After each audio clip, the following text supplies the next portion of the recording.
오늘 이 시간 우리에게 주시는 하나님의 말씀 사사기 1장 22절에서 26절의 말씀이 되겠습니다. 사사기 1장 22절에서 26절에 있는 말씀 한 목소리로 합독하시겠습니다. 요셉 가문도 베델을 치러 올라가니 여호와께서 그와 함께 하시니라. 요셉 가문이 베델을 정탐하게 하였는데 그 성읍의 본 이름은 루스라. 정탐꾼들이 그 성읍에서 한 사람이 나오는 것을 보고 그에게 이르되 청하노니 이 성읍의 입구를 우리에게 보이라. 그리하면 우리가 내게 선대하리라 하매 그 사람이 성읍의 입구를 가르친지라. 이에 그들이 칼날로 그 성읍을 쳤으되 오직 그 사람과 그 가족을 놓아 보내매 그 사람이 헷사람들의 땅에 가서 성읍을 건축하고 그것의 이름을 루스라 하였더니 오늘까지 그곳의 이름이 되니라. 아멘. 오늘 우리가 함께 읽은 사사기 1장 22절로부터 26절에 있는 말씀은 요셉 가문, 즉 에브라임 므낫세 지파가 이제 베델을 올라가서 베델을 치는 이야기가 오늘 주시는 본문의 말씀이 되겠고, 그런데 그 정탐꾼들을 먼저 보냈는데 그 정탐꾼들에게 그 성의 입구를 가르쳐 줬던 베델에 있는 어떤 한 사람, 그의 가족이 구원을 받았고 25절에 의하면 그리고 나서 그 사람이 헷사람들의 땅에 가서 성읍을 건축하고 그 성의 이름을 루스라 하였더라. 이렇게 기록하고 있는 것이 오늘 주시는 본문의 말씀이 되겠습니다. 특별히 오늘 주시는 본문에서 우리가 특별히 사사기 1장의 이야기들을 조금 주의 깊게 살펴보면 제일 먼저 1장 1절에서 여호수아가 죽은 후에 이스라엘 자손이 여호와께 여쭙되 우리 가운데 누가 먼저 올라가서 가나안 족속과 싸우리까 하고 하나님께 여쭈을 때 하나님께서 유다 자손을 먼저 선택했습니다. 그래서 유다 자손을 이제 보냈는데 유다 자손이 그의 형제 시몬에게 같이 가자 해서 유다와 시몬이 같이 가서 베색을 점령하고 예루살렘으로 와서 예루살렘을 점령하고 탄지 그리고 남방 평지에 거주하는 가나안 사람들을 정복한 후에 헤브론을 정복한 다음에 그 다음에 이제 갈렙에 의해서 그 헤브론 남쪽에 있는 드비를 점령할 때에 누가 그 일에 나서는 자를 그 갈렙의 딸인 악사를 아내로 주겠다. 이래서 그 온니엘이 나서서 그 드비를 점령하고 그래서 갈렙의 그 사유가 되었다라고 하는 이야기가 기록이 되어 있고 그 다음에 이제 우리가 지난 시간에 보았던 16절로부터 21절에서는 유다 자손들이 시몬과 함께 스밧을 점령하고 그곳 이름을 호르마라 이렇게 불렀을 뿐만 아니라 그리고 나서 유다의 산지를 이제 유다 자손들이 점령한 이야기. 그렇지만 21절에 베냐민이 예루살렘에 거주하는 여부스를 완전히 내몰지 못해서 여부스와 베냐민이 예루살렘에 같이 거했다. 그래서 21절까지에 보면 하나님에 의해서 유다 자손과 시몬, 베냐민이 먼저 이스라엘이 가나안 땅을 점령하는 이야기가 기록되어져 있습니다.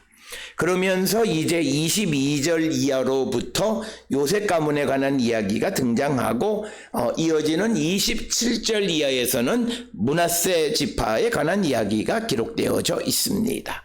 따라서 오늘 주시는 요셉 가문은 우리가 문맥상으로 보게 되면 아마도 에브라임 지파, 에브라임 사람들이 베델을 치러 올라갔다 이렇게 추정할 수 있습니다.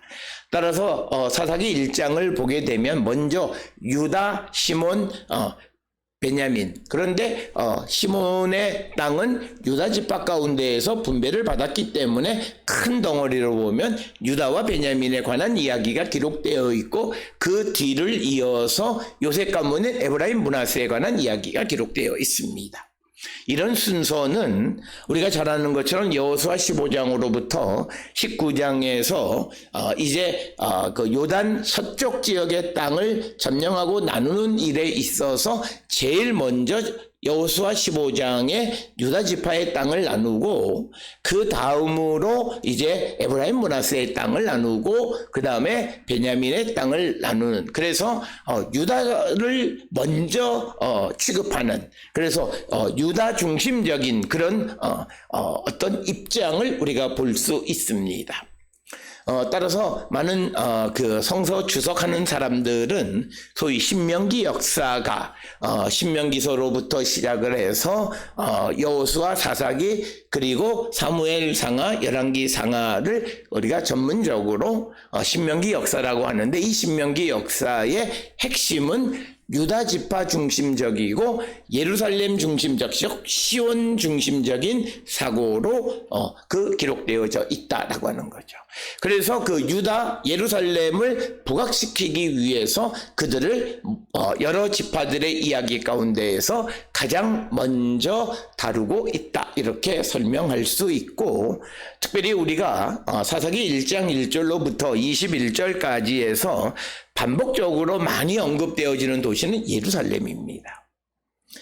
이것도 바로 유다 자손들의 예루살렘 중심적인 그런 역사관을 가지고 있는 것을 볼 수 있고, 그리고 이런 생각들은 어느 시대적 정서를 반영하고 있느냐, 이것을 결정하는 것은 매우 어려운 것이긴 하지만 오늘날 그 최근의 연구 동향은 신명기 역사가들의 이런 역사관은 바벨론 포로 이후 시대의 역사관을 반영하고 있다. 우리가 에스라나 느헤미야나 역대기서를 통해서 보게 되면, 특히 에스라서에 보게 되면 바벨론 포로에서 다시 예루살렘으로 돌아오는 사람들에 관한 이야기를 유다 베냐민이라는 이야기를 많이 반복적으로 사용하고 있는 것을 봅니다.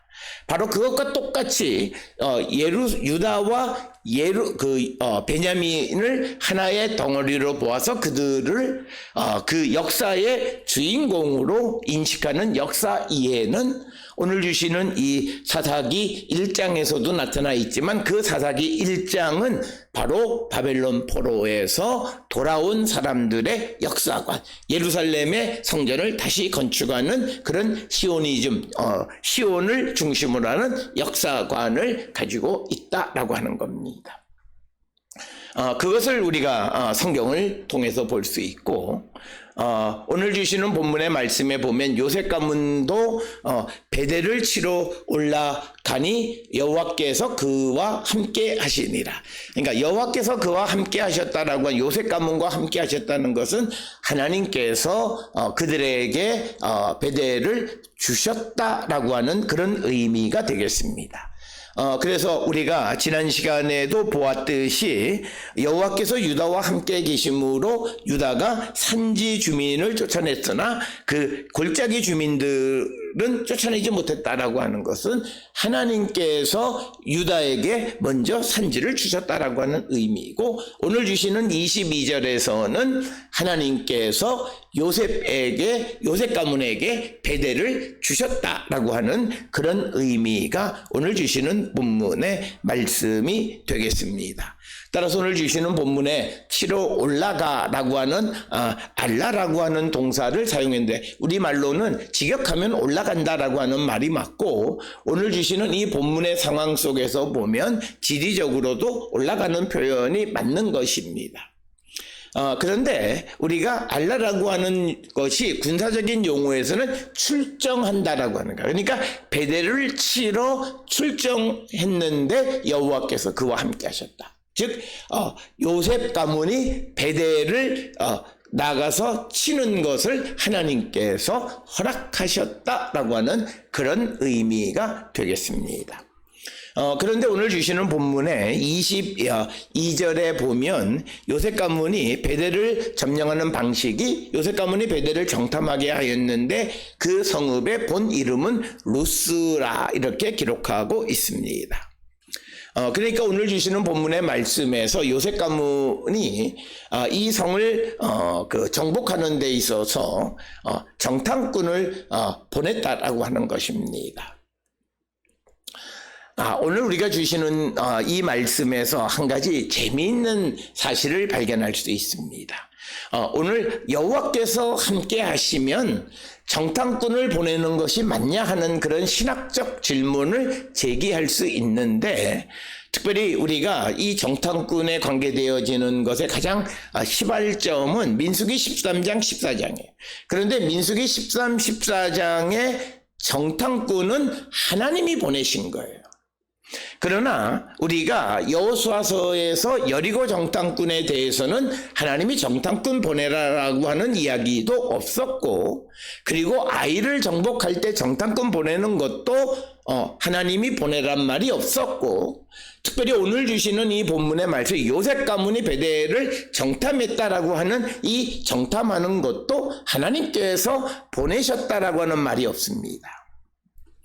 그런데 우리가 여기서 중요한 것은 여호와께서 함께 하시면 정탐할 이유는 없습니다.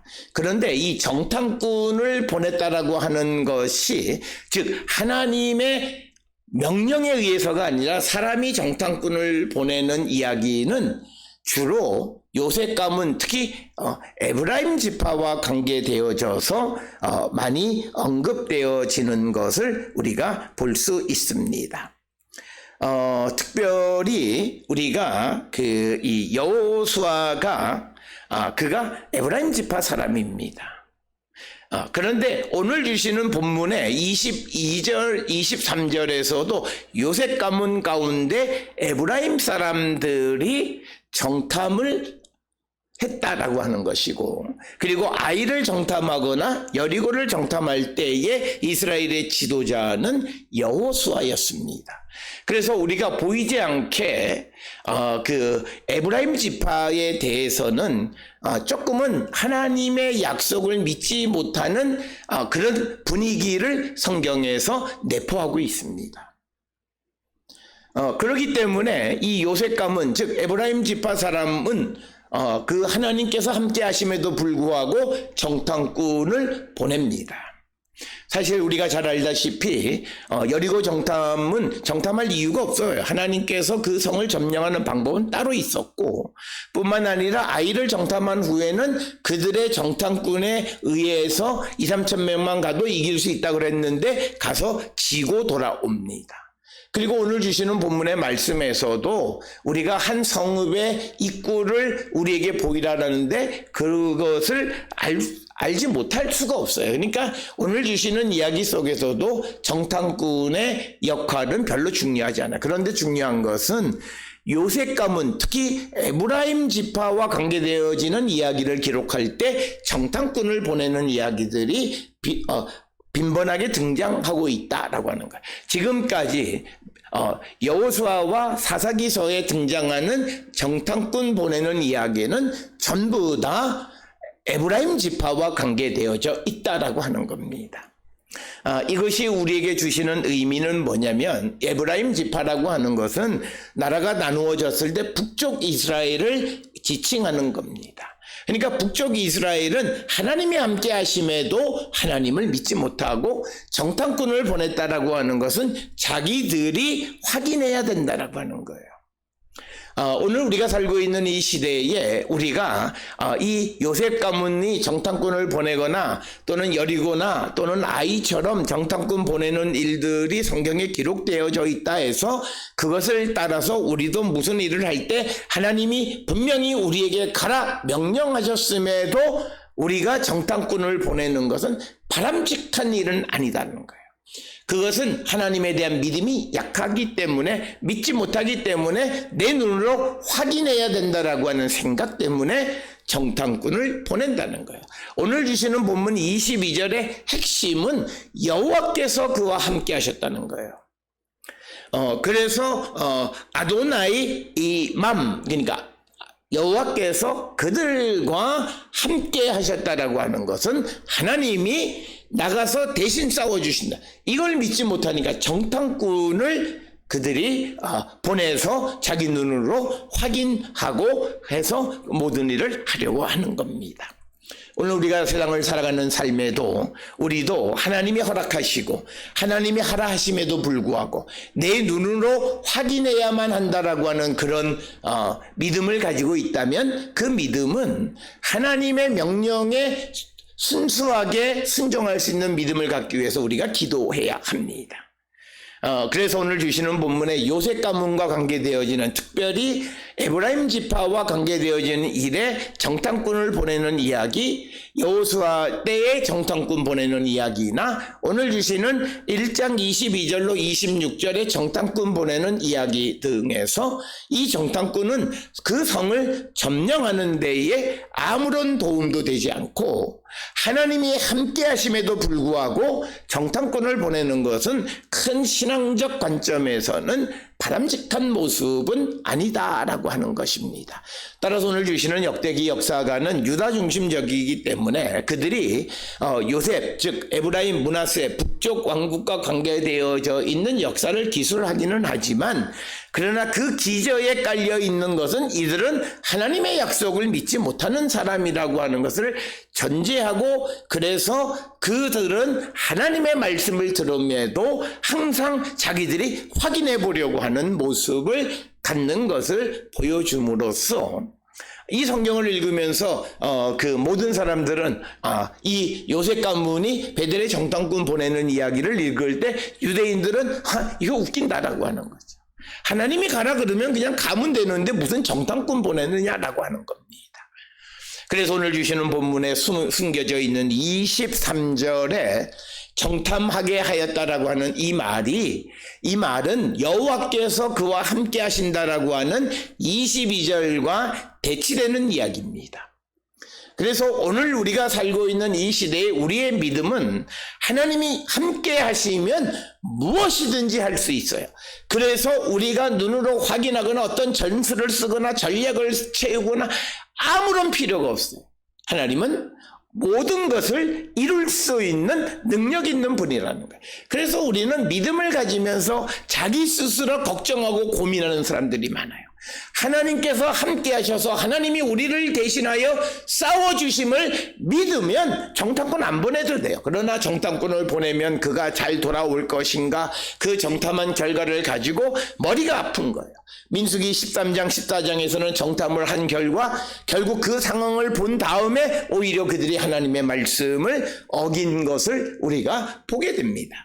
그래서 이 정탐이라고 하는 것은 어떤 면에서는, 신앙적인 면에서는 우리의 불신앙의 모습을 보여주는 그런 행위 가운데 하나이고, 그것이 이 성경에서는 그것이 어떻다 저떻다 같이 평가는 하지 않습니다.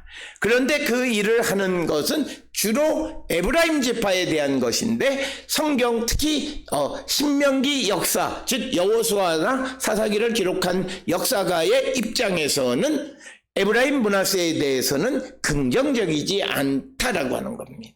그런 것들이 여기에 반영되어져 있다라고 하는 것을 우리는 기억하셔야 되겠습니다. 따라서 오늘 주시는 본문에 정탐꾼들이 이제 성읍에서 한 사람이 나오는 것을 보고 그에게 이르되 이 성읍의 입구를 우리에게 보이라, 그리하면 우리가 내게 선대하리라, 이렇게 이야기합니다. 오늘 주시는 본문의 말씀에서 선대한다라고 하는 이 말씀의 의미는 우리가 너에 대해서 자비를 행할 것이다 라고 하는 거예요.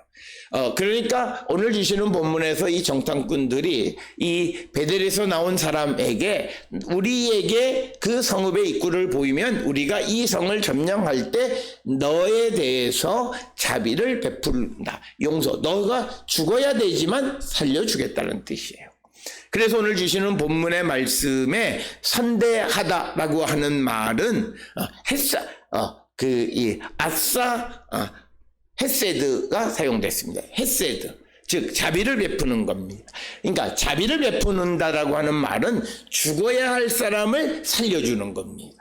오늘 주시는 본문에서 자비의 의미가 무엇인가를 잘 보여줍니다.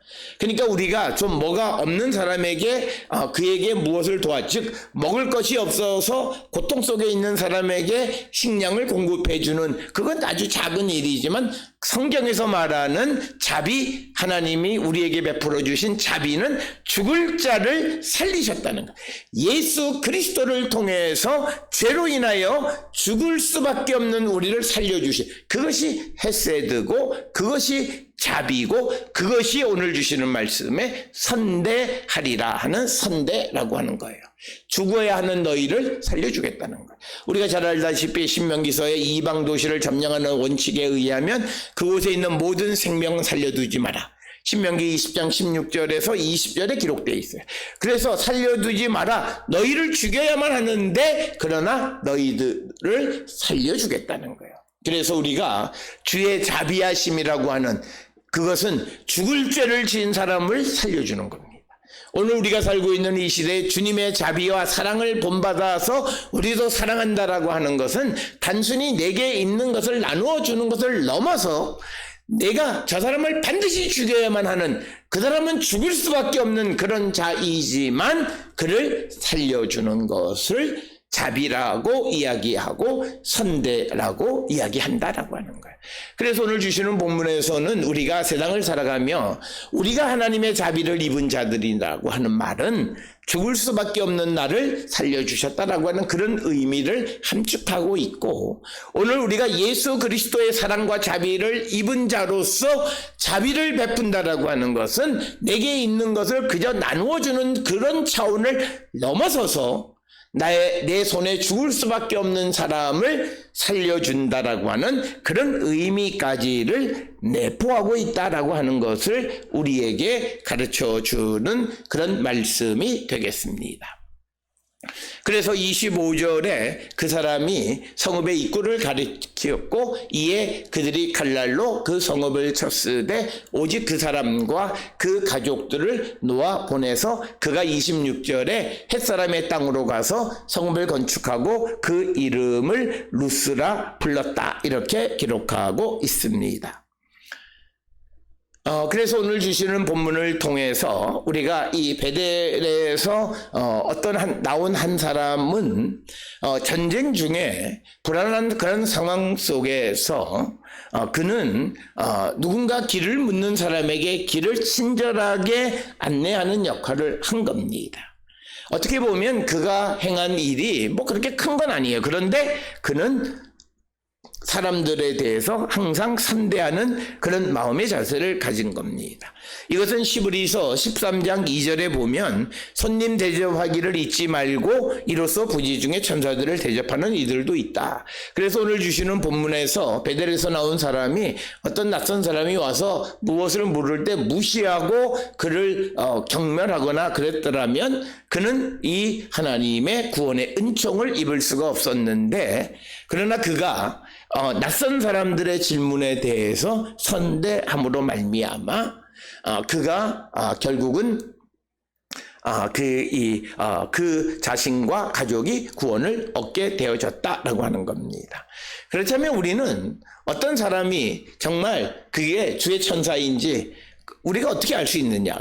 그렇기 때문에 우리가 세상을 살아가는 방법이 바로 이 나그네 대접하는 것, 그리고 선을 행하는 것을 좋아하는 삶을 살아야 한다라고 하는 겁니다. 특별히 오늘 우리가 살고 있는 이 시대는 낯선 사람과 마주치는 것 자체를 싫어하고 지금과 같이 여러 가지 묻지마 폭행이나 또는 사건들이 많이 벌어지는 이때에 사람들은 낯선 사람들에 대해서는 매우 경계심을 갖는 것이 오늘 우리가 살고 있는 현실이긴 하지만, 그러나 우리의 마음속에 객이나 또는 나그네를 우리가 대접하고 항상 사람들에게 선한 행실을 하려고 하는 마음을 갖고 살아야 하는데, 우리가 이처럼 위기 상황 속에서도 어려운 시대 속에서도 그런 마음을 잊지 않으려면 우리가 성령 안에서 그런 마음을 선행하고 예수 그리스도가 우리 안에 있을 때에 그것이 가능하다라고 하는 것을 우리는 기억하셔서 여기서도 우리가 성령 충만함 가운데 살아가는 자들이 되어야 한다라고 하는 것을 우리에게 분명하게 가르쳐 줍니다. 특별히 오늘 주시는 본문의 이야기는 이 베델을 그 요셉 가문 특별히 그 에브라임 지파가 그것을 점령했다라고 하는 것은 우리가 성경의 다른 기록과는 조금 좀 잘 맞지 않는 건데 여호수아 18장 22절에서 베델이 베냐민 지파의 영토로 기록되어 있는데 오늘 주시는 말씀에서는 요셉 가문 특히 에브라임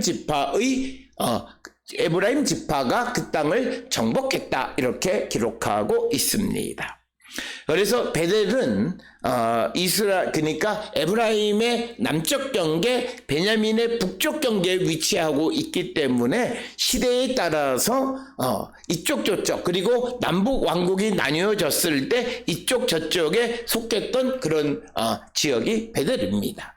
유다 왕 아비야 때에는 베델이 남쪽 유다 왕국에 속했던 것을 볼 수 있지만 그러나 우리가 그 아모스서나 이런 데를 통해서 보면 베델은 북쪽 이스라엘의 왕의 성소가 있던 곳으로 묘사되기도 합니다.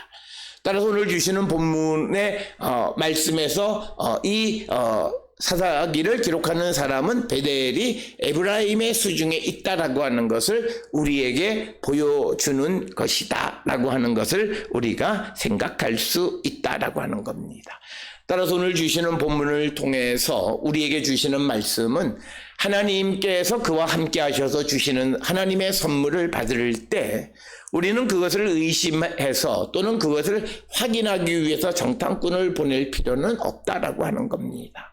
그러나 요셉 가문 특별히 에브라임 지파들은 그 일을 잘 했던 것을 볼 수 있는데 여호수아도 마찬가지고 아이를 정복할 때도 마찬가지고 오늘 베델을 정복할 때에도 정탐꾼을 보내는 이야기가 기록되어져 있는 특징을 발견할 수 있습니다.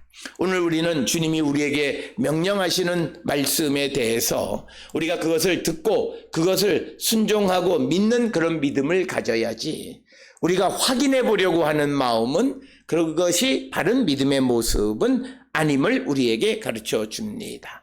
오늘 주시는 본문을 통해서 우리의 믿음을 다시 한번 돌아보고 하나님이 함께 하시고 하나님이 우리에게 주신 것에 대해서 조금도 의심하지 않고 확실히 믿고 나가는 우리 모든 성도들이 다 될 수 있기를 주의 이름으로 축원합니다.